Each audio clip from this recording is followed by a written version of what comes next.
अरे ओ करम चली, बस दिन भर बर्तनों को ही रगड़ती रहती है। चल जा यहाँ से, घर में मेहमान आने वाले हैं। जाकर घर की अच्छे से सफाई कर दे।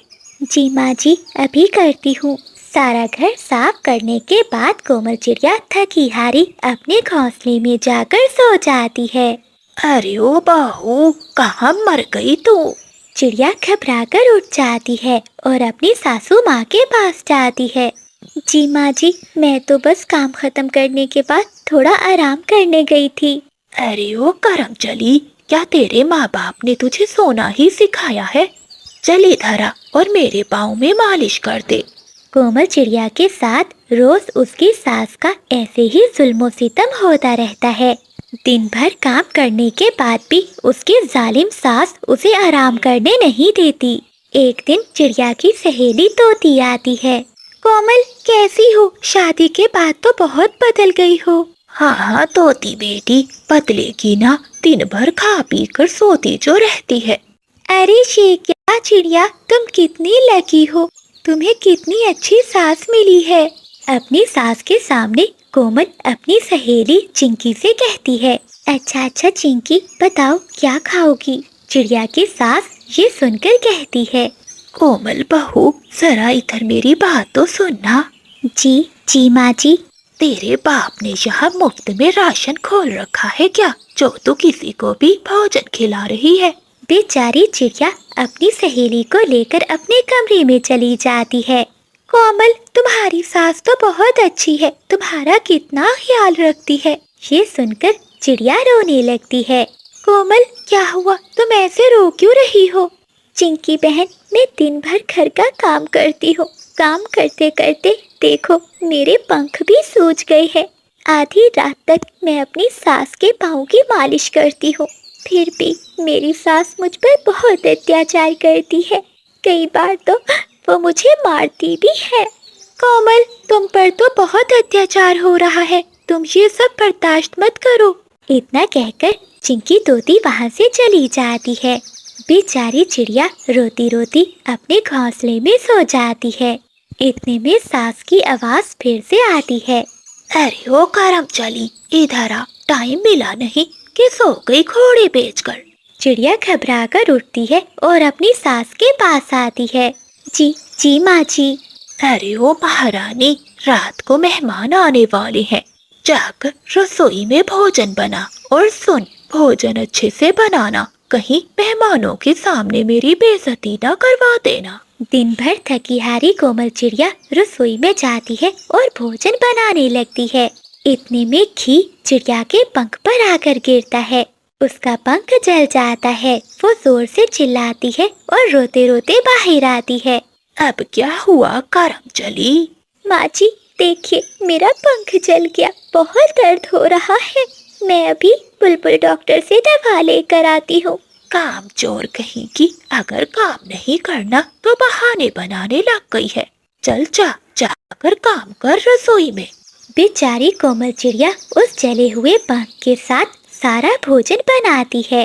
रात हो जाती है। चिड़िया की सास के मेहमान कभी आ जाते हैं। चिड़िया कौवों को भोजन देती है। वो कभी भोजन खाते हैं। छी छी, ये कैसा भोजन बनाया है तुम्हारी बहू ने? ऐसा भोजन खाने से तो अच्छा था कि हम किसी 5 स्टार होटल में खाना खा लेते। चलो बादल जी, चले यहाँ से। गुस्से में वो कभी वहाँ से चले जाते हैं। आज तूने मेरी सबके सामने बेइज्जती करवा दी। ना जाने मैं तुझे क्यों ब्याह कर ले आई। रात होते ही बंटी चिड़ा भी घर आ जाता है। तभी उसकी माँ बंटी को सारी बात बताती है। बंटी गुस्से में अपनी पत्नी के पास जाता है। ये क्या कोमल, तुमने भोजन इतना बेस्वाद बनाया कि तुम्हारी वजह से माँ को आज कितनी बातें सुननी पड़ी। मैं तो तुमसे शादी करके ही पछता रहा हूँ। ऐसा कहते हुए बंटी चिड़िया को मारने लगता है। अगली सुबह हो जाती है। बहू, घर में सब्जी खत्म हो गई है, जा बाजार से सब्जी लेकर आ। बेचारी कोमल बुखार में गर्म तवे की तरह तप रही थी और पंख भी जला हुआ था। माँ जी, मुझे बहुत बुखार है और पंख में भी बहुत दर्द है। आज मैं नहीं जा सकती, आप जाकर ले आइए ना। अरे वाह वाह, देखो इसकी हिम्मत तो देखो, मुझे बाजार भेज रही है। जाकर सामान लिया, अब नाटक मत कर वरना बुलाऊं बंटी को। फिर कोमल चिड़िया जंगल के बाजार में चली जाती है। तभी उसे वहाँ चिंकी तोती मिलती है। अरे कोमल, ये क्या, ये तुम्हारा पंख कैसे जल गया? और तुम्हें तो बहुत बुखार है। तुम्हारी इतनी तबीयत खराब है और तुम फिर भी सब्जियां लेने चली आई।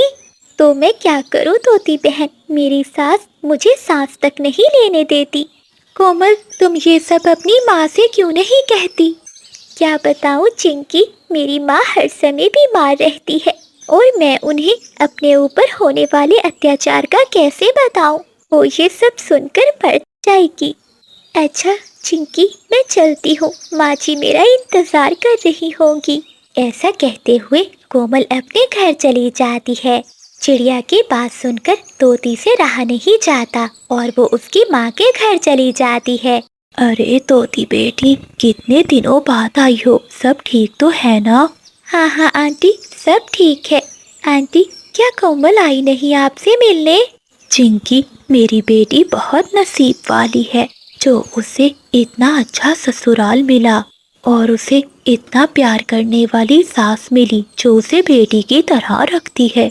आंटी, ये सब झूठ है। आपकी बेटी पर बहुत अत्याचार हो रहा है। वो सुखी नहीं बल्कि बहुत दुखी है। ऐसा कहते हुए तोती सारी बात चिड़िया की माँ को बताती है। चिड़िया की माँ ये सुनकर बहुत गुस्से में आ जाती है और वो अपनी बेटी के ससुराल में जाती है। तुम मेरी बच्ची पर इतना जुल्म करती हो, तुम्हें शर्म नहीं आती? बहन जी, ये तुम क्या कह रही हो? मैंने तो कभी तुम्हारी बेटी पर जुल्म नहीं किया। अरे माँ, आप यहाँ, क्या हुआ?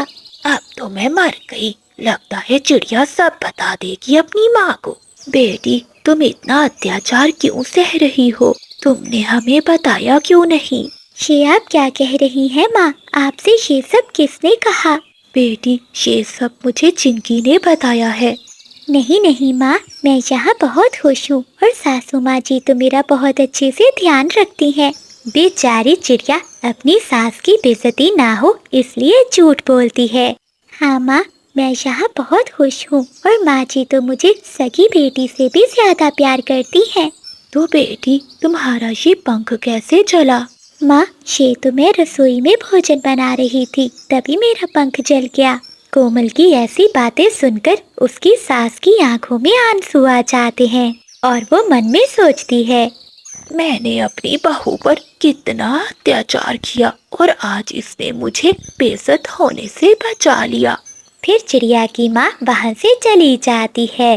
कोमल की सास को अपने किए पर बहुत पछतावा होता है और वो अपनी बहू से माफी मांगती है।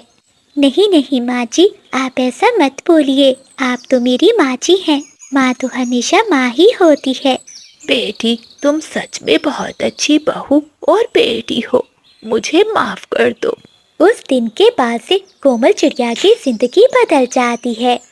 उसकी सास अब उसे अपनी बेटी बनाकर रखती है और बंटी चिड़ा भी अब अपनी पत्नी से प्यार करने लगता है।